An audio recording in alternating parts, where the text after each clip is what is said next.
जय श्री कृष्णा।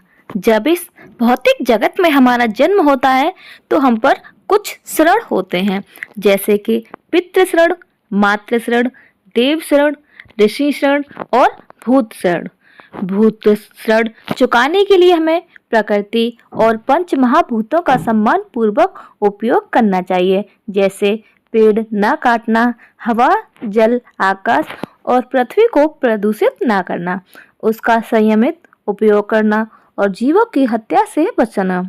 देव शरण तब चुकता है जब हम अपने वैदिक धर्म का पालन करते हैं, और ऋषि शरण चुकाने के लिए गुरु से प्राप्त ज्ञान को सही दिशा में उपयोग करना आवश्यक है। मातृ शरण को हम कभी नहीं चुका सकते, क्योंकि माता के त्याग और कष्ट के सामने शास्त्र भी यही कहते हैं कि व्यक्ति कभी मुक्त नहीं हो सकता।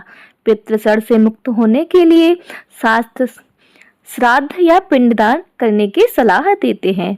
इसी प्रक्रिया को श्राद्ध या पितृपक्ष कहा जाता है, जो कि हर वर्ष अश्विन मास की प्रतिपदा से अमावस्या तक आता है।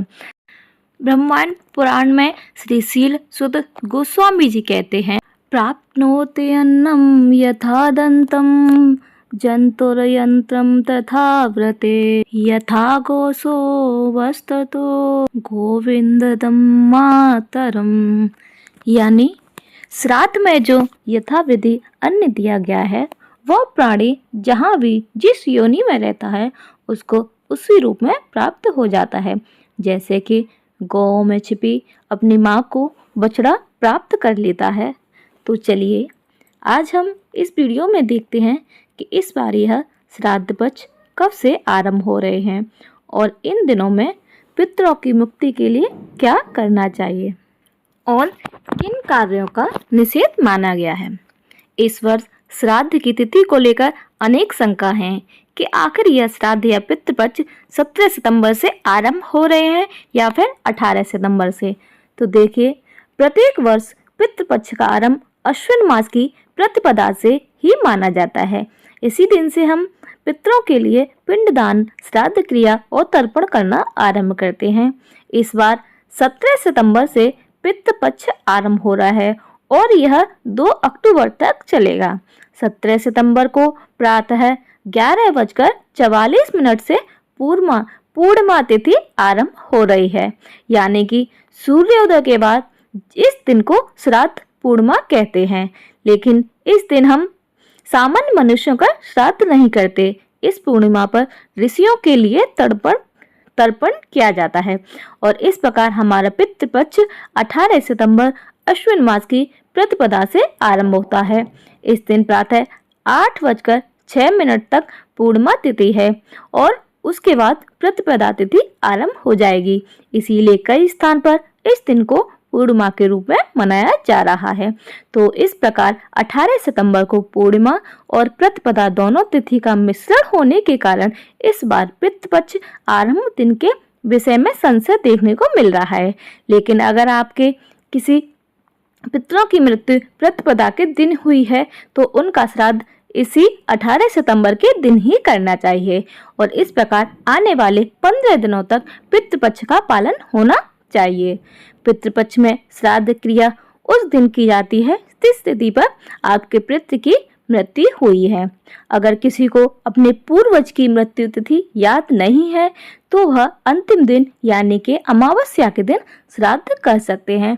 इसे सर्व पितृ अमावस्या के नाम से भी जाना जाता है। वैवर्त पुराण में कहा गया है कि यदि किसी के पितृ की मृत्यु एकादशी के दिन हुई है तब उस दिन पर उनका श्राद्ध या पिंडदान एकादशी के दिन कभी भी नहीं करना चाहिए। आप द्वादशी के दिन कर सकते हैं, क्योंकि पितृगण एकादशी के दिन वर्जित अन्न का भोग स्वीकार नहीं करते हैं। पितृपक्ष के 15 दिन हमारे पूर्वजों के प्रति हमारी कृतज्ञता व्यक्त करने का समय होता है। यह दिन प्रत्येक मनुष्य के लिए अत्यंत महत्वपूर्ण है। कहा जाता है कि इन दिनों में हम जो भी दान, यज्ञ, तप करते हैं उनका फल सीधा हमारे पितरों को प्राप्त होता है। जब वे इस श्राद्ध क्रिया से प्रसन्न होते हैं तो वे अपनी संतानों को सुख, समृद्धि और आशीर्वाद प्रदान करते हैं। और वैसे भी मनुष्य की सबसे बड़ी संपदा तो आशीर्वाद ही होता है और पूर्वजों के लिए यह कार्य करके हम वही प्राप्त करते हैं। इसलिए वे श्राद्ध क्रिया करनी चाहिए। और ऐसा नहीं है कि यह कार्य सिर्फ सामान्य मनुष्य के लिए है। रामायण के काल में प्रभु श्री रामचंद्र ने भी वनवास के दौरान अपने पिता दशरथ महाराज के लिए श्राद्ध क्रिया की थी। भगवान श्री कृष्ण ने भी अपने पूर्वजों के लिए पिंडदान किया था। और यहाँ तक कि श्रीमद् भागवत में 7वें एक स्कंद 10 पुराण के 10वें अध्याय के 22वें श्लोक में श्री लक्ष्मी नरसिंह देव स्वयं प्रहलाद महाराज से कहते हैं कि हालांकि हिरण्यकश्यप का वध मेरे हाथों से हुआ है, इसलिए उसे परम गति प्राप्त हो चुकी है, फिर भी एक पुत्र का कर्तव्य है कि तुम उसके लिए श्राद्ध क्रिया करो। तो इस प्रकार सभी के लिए श्राद्ध करना आवश्यक है।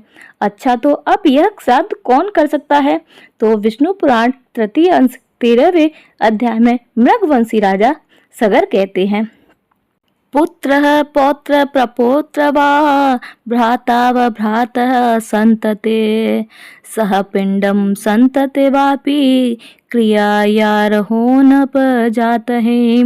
यानी श्राद्ध कर्म करने के अधिकारी पुत्र पौत्र प्रपौत्र भाई भाई की संतान अथवा पिंडी की कोई संतान होती है, उनमें से कोई भी नहीं है तो समानुदक कर सकते हैं। उनकी संतान अथवा मातृ पक्ष की सपिंड संतान अथवा उनके समानुदक श्राद्ध कर सकते हैं। यदि दोनों पक्ष का संपूर्ण वंश विनय मिट गया है तो फिर स्त्रियों को श्राद्ध करना चाहिए। यदि कुल में स्त्रियां भी नहीं रही तो उसके साथियों में से कोई भी प्रेत क्रिया कर सकता है अथवा मृत व्यक्ति के धन से राजा को स्वयं ही उसका श्राद्ध करवाना चाहिए।